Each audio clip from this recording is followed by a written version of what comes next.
El gobierno cambia la ley para asegurar que tem solo norma estándar de qual aceptar alunos de MAVO para seguir estudando na HAVO. A lei está evitar que cada diretiva de escola traga diferentes normas de admissão e que por adaptar ou fazer aqui de maneira que não quer. Of tá bom.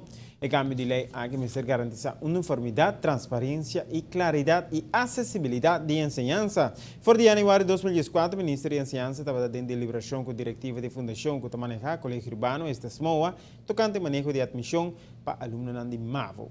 A deliberação é tópico aqui largo, intensivo e com conhecer diferentes contratempos. Depois de mais de ano de deliberação e diferentes iniciativas e ação, o Ministério indica que lastimamente ainda o governo não está compartilhando a mesma visão nem opinião.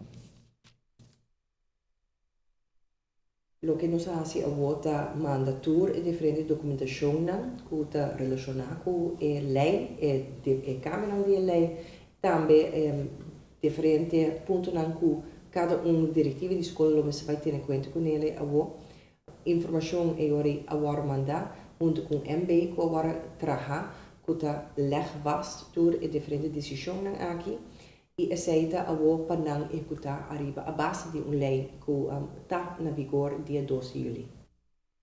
A norma oficial de admissão de MAVO para HAVO para 2005-2016 está quedando em menção de antes, espero.